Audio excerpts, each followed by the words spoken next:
Praise the lord. మనం పరిశుద్ధ గ్రంథమైన బైబిల్ చదువుతూ ఉన్నప్పుడు మనలో కొందరికి ఒక సందేహం వస్తుంది. అదేమిటంటే, యేసుక్రీస్తు ప్రభువారు సిలువ ఎంత దూరం మోసి ఉంటారు అని. ఎందుకంటే ఆ రోజు ఆయనను కొరడాలతో చాలా దారుణంగా కొట్టి, అవమానించి, ముళ్ళ కిరీటం తలపై పెట్టి, ఆయన మోయలేనంత బరువైన సిలువను ఆయన భుజాలపై పెట్టి గొల్గొతా కొండ వరకు సిలువ మోపించారు. అలాంటి పరిస్థితిలో ఆయన సిలువ మోశారు. కాబట్టి ఆయన ఆ రోజు సిలువ మోసిన దూరం ఎంతో అనే ప్రశ్న మనకు వస్తుంది.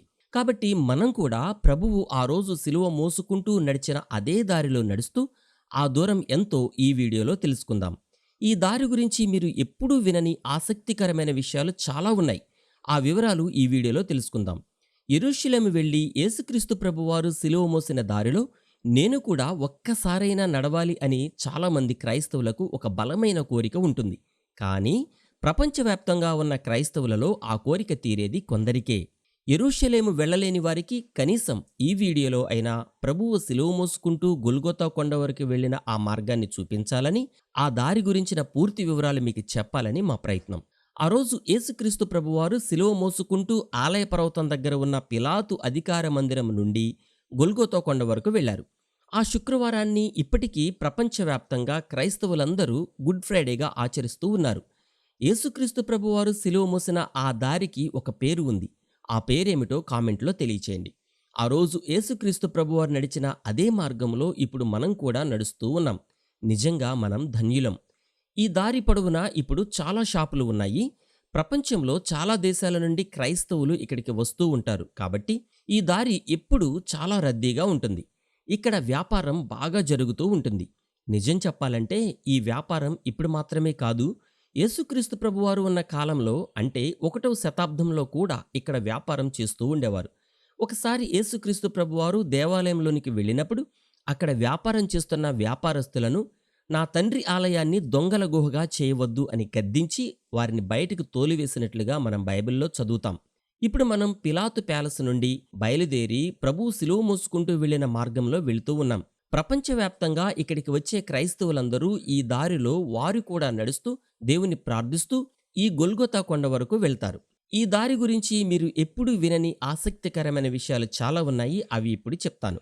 యేసుక్రీస్తు ప్రభువారు భూమిపై ఉన్న ఆ రోజుల్లో యూదులను రోమన్లు పరిపాలిస్తూ ఉన్నారు. ఆ రోజుల్లో రోమా ప్రభుత్వానికి వ్యతిరేకంగా నేరం చేసిన వారిలో మరణశిక్షకు పాత్రులైన వారందరినీ బహిరంగంగా సిలువ వేసి చంపేవారు. సాధారణంగా ఆ రోజుల్లో ఖైదీలను సిలువ వేయడం కోసం యెరూషలేము పట్టణం మధ్యలో నుండే వారిని తీసుకెళ్లడం జరిగేది. మరణశిక్షకు పాత్రులైన వారిని బహిరంగంగా అందరూ చూస్తుండగా ఎందుకు తీసుకుని వెళ్లేవారంటే, ఆ మరణశిక్షను చూసి ప్రజలు భయపడాలని, ఆ మరణం ప్రజలకు ఒక హెచ్చరికగా ఉండాలని. రోమా ప్రభుత్వాన్ని ఎవరైనా వ్యతిరేకిస్తే వారికి కూడా ఇదే శిక్ష అని ప్రజలను భయపెట్టడానికి ఆ నేరస్తులను అవమానిస్తూ యెరూషలేము పట్టణం బయట ఉన్న గొల్గొతా కొండ వరకు తీసుకుని వెళ్లి అక్కడ వారిని సిలువ వేసి చంపేవారు. అంతకుముందు ఎవరిని మేకులు కొట్టి సిలువ వేయలేదు. నేరస్తులను యెరూషలేము పట్టణం బయటే ఎందుకు చంపేవారంటే, యూదులకు ఒక నియమం ఉంది. ఆ నియమం ప్రకారం నేరస్తులను చంపాలంటే పట్టణం బయటే చంపాలి. కాబట్టి వారిని నగరం వెలుపలే చంపేవారు. ఆ రోజుల్లో స్తెఫను అనే వ్యక్తిని కూడా నగరం బయటే, యెరూషలేం పట్టణం బయటే చంపినట్లుగా మనం బైబిల్ నందు చదువుతాం. కాబట్టి ఆ రోజుల్లో నేరస్తులను, దొంగలను, హంతకులను యెరూషలేము పట్టణ నడివీధిలో నడిపిస్తూ అందరూ చూస్తూ ఉండగా వారిని తీసుకుని వెళ్లి గొల్గొతా కొండపై కొందరిని చంపినట్లు చరిత్ర చెబుతోంది. అందుకే ఆ రోజు కూడా 2 దొంగలను అదే గొల్గొతా కొండపై ఆయనకు కుడివైపున ఒకరిని, ఎడమవైపున మరొకరిని సిలువ వేసి చంపారు. కాబట్టి యేసుక్రీస్తు ప్రభువారిని కూడా అదే విధంగా అందరూ చూస్తుండగా యెరూషలేము నడివీధులలో ఒక నేరస్తుడిలా ఆయనను నడిపించుకుంటూ తీసుకుని వెళ్లి గొల్గొతా కొండపై సిలువ వేయాలని ప్రధాన యాజకులు ఆ రోజు ప్లాన్ చేశారు. ఇతర నేరస్తుల వలె కాకుండా ఆయనను చాలా దారుణంగా కొరడాలతో కొట్టి చంపారు. కక్షతో ఆయనను బాగా కొట్టారు, అవమానించారు. ఆయనకు త్రాగడానికి కనీసం నీళ్లు కూడా ఇవ్వలేదు. కాబట్టి ఆ రోజు ఆయనకు సిలువ మోసే ఓపిక కూడా లేదు. ఆయన అప్పటికే చాలా బలహీనంగా ఉన్నారు. ఆయన ఏ నేరమూ చేయలేదని, ఆయనపై అసూయతోనే ప్రధాన యాజకులు, యూదుల పెద్దలు, శాస్త్రులు, పరిసయ్యులు కలిసి కుట్ర పన్ని ఆయనను చంపాలని చూస్తున్నారని పిలాతుకు అర్థమైంది. అందుకే ఆయనను మరణశిక్ష నుంచి తప్పించాలని పిలాతు చాలా ప్రయత్నం చేశాడు. కానీ ప్రధాన యాజకులు ఆయనను విడిచిపెట్టడానికి అస్సలు ఒప్పుకోలేదు.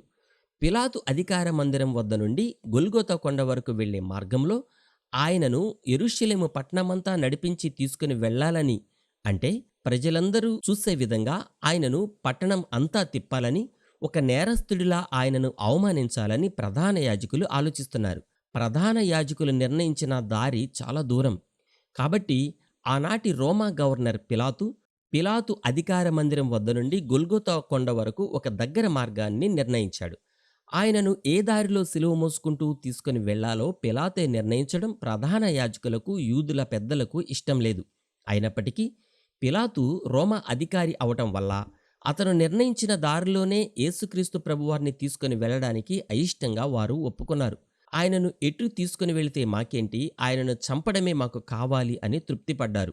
పిలాతు అధికార మందిరం వద్ద నుండి గొల్గొతా కొండ వరకు ఈ దారిలోనే ప్రభువు ఆ రోజు సిలువ మోసుకుంటూ వెళ్లారు. ఈ దారిని వయా డోలరోసా అంటారు. వే ఆఫ్ సఫరింగ్ అంటే వేదనల దారి అని అర్థం. ఈ దారి పొడవు 650 మీటర్లు. అయితే ఈ మార్గం గొల్గొతా కొండ వరకు స్ట్రైట్గా ఉండదు. దారి మధ్యలో కొన్ని మలుపులు తిరుగుతూ వెళ్లే కొద్దీ ఎత్తు ఎక్కుతూ వెళ్ళాలి. ఎందుకంటే అది గొల్గొతా కొండ కాబట్టి ఈ దారి ఎత్తుగా ఉంటుంది. ఈ దారిలో నడుస్తుంటే వెళ్లే కొద్దీ ఎత్తుకు ఎక్కుతున్నామని మాకు కూడా అర్థమైంది. ఆ రోజు యేసు ప్రభువు తీవ్ర గాయాలతో కొట్టబడిన స్థితిలో బరువైన సిలువ మోసుకుంటూ ఎంతో భారంగా ఈ దారిలో నడిచారు. ఈ దారిలో ప్రభువు సిలువ మోసుకుంటూ వెళుతుండగా కొన్ని సంఘటనలు జరిగాయి. వాటిని 14 స్టేషన్స్గా విభజించారు. అవి ఏమిటంటే, మొదటి స్థలములో యేసుక్రీస్తు ప్రభువారికి మరణశిక్ష విధించబడింది. అది జరిగింది ఇక్కడే.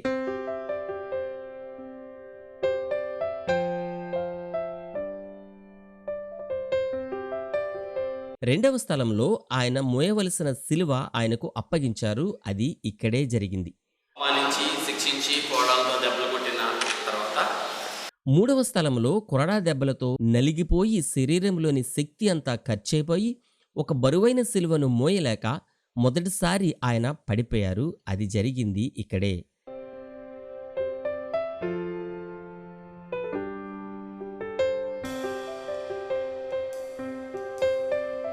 నాలుగవ స్థలంలో సిలువ మోసుకుంటూ వెళుతూ యేసు ప్రభువు తన తల్లి మరియను కలిశారు. అది ఇక్కడే జరిగింది. ఐదవ స్థలంలో ఒంటి నిండా దెబ్బలతో శరీరంలో ఏమాత్రం ఓపిక లేని పరిస్థితులలో ఆయనకు దాహం వేస్తుంటే కూడా నీరు త్రాగకుండా ఉన్న దయనీయమైన పరిస్థితుల్లో ఆయన సిలువ మోయలేకపోతున్నారని గ్రహించి రోమా సైనికులు ఆయన సిలువను మోయడానికి మరొక వ్యక్తిని పిలిచారు. ఆ సమయంలో కురేనీయుడైన సీమోను అనే వ్యక్తిని సిలువ మోయమని బలవంతం చేశారు. కాబట్టి అతను ప్రభు సిలువను కొద్ది దూరం మోశాడు. అది ఇక్కడే జరిగింది. ఆరవ స్థలంలో సిలువ మోసుకుంటూ భారంగా నడుస్తున్న ప్రభువు ముఖమంతా రక్తమయమైపోయింది. ఎందుకంటే ముళ్ళ కిరీటం తలపై గుచ్చుకుని తలపై నుండి ఆయన ముఖంపై రక్తం కారుతూ ఉంది. ఆ పరిస్థితుల్లో ఆయన తన ముఖాన్ని తుడుచుకోవడానికి ఆయన వద్ద వస్త్రం కూడా లేదు. అప్పటికి ఇక్కడ వెరోనికా అనే స్త్రీ నిలబడి జరుగుతున్న ఈ దారుణమైన సంఘటనను చూస్తూ ఏడుస్తూ ఉంది. ఆమె ఇల్లు ఇక్కడే ఉంది. కాబట్టి వెంటనే ఇంటి లోపలికి వెళ్ళి ఒక క్రొత్త నార వస్త్రాన్ని తీసుకొని వచ్చి వెరోనికా ఆయన ముఖాన్ని తుడిచింది. ఆ సంఘటన జరిగింది ఇక్కడే. కానీ ఇది బైబిల్ నందు వ్రాయబడలేదు. కాబట్టి రిఫరెన్స్ ఎక్కడ ఉందని నన్ను అడగవద్దు. ఏడవ స్థలంలో చాలా బరువైన ఆ సిలువను మోయలేక ఆయన రెండవసారి పడిపోయారు. అది జరిగింది ఇక్కడే. ఎనిమిదవ స్థలంలో ఆనాటి యెరూషలేము పట్టణ గోడ సరిహద్దు ఇదే. అందుకే ఆయన ఇక్కడే యెరూషలేము పట్టణ స్త్రీలతో చివరి వీడ్కోలు పలుకుతూ, నా కోసం కాదు, మీకోసం, మీ పిల్లల కోసం ఏడవండి అని ఇక్కడ చెప్పారు. తొమ్మిదవ స్థలంలో ఆయన సిలువ మోయలేక మూడవసారి పడిపోయారు. అది జరిగింది ఇక్కడే. మిగిలిన 5 సంఘటనలు అంటే 10 నుండి 14 వరకు గొల్గొతా కొండ మీద జరిగాయి.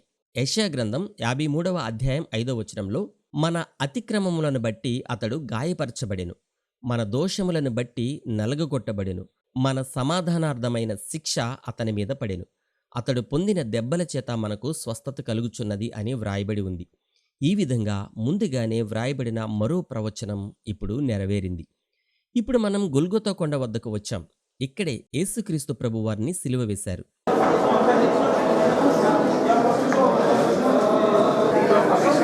Это же место связано с Новым Заветом. А это вот is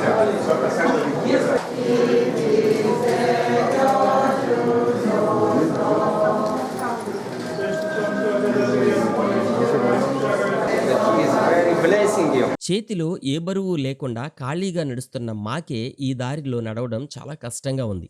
మరి ప్రభువు ఆ రోజు అంత బరువైన సిలువను మోసుకుంటూ ఈ దారిలో ఎలా నడిచారో. ప్రపంచవ్యాప్తంగా ఇక్కడికి వచ్చిన క్రైస్తవులలో కొందరు ఒక చెక్క సిలువను పట్టుకొని వారు కూడా ఈ మార్గంలో నడుస్తూ ఇక్కడికి వస్తారు. 4వ శతాబ్దం నుండి క్రైస్తవులు ఈ మార్గంలో నడవడం ప్రారంభమైంది. వయా డొలోరసా అంటే అర్థమేమిటో కామెంట్లో తెలియచేయండి. ఈ వీడియో మీకు నచ్చితే కనీసం కొందరికైనా షేర్ చేయండి. అలాగే ఇలాంటి మరెన్నో వీడియోలు మీకు చూపించడం కోసం దయచేసి మా కుటుంబం కోసం ప్రార్థించండి. మీలో ఎవరైనా హోలీ ల్యాండ్కు రాదలుచుకుంటే స్క్రీన్పై కనిపిస్తున్న మా నెంబర్కు ఫోన్ చేయండి. తర్వాత టూర్లో మీరు వచ్చే అవకాశాన్ని పొందండి. మరో వీడియోతో మళ్ళీ కలుద్దాం. ప్రైజ్ ద లార్డ్, మీ బ్రదర్ బెన్హర్ బాబు.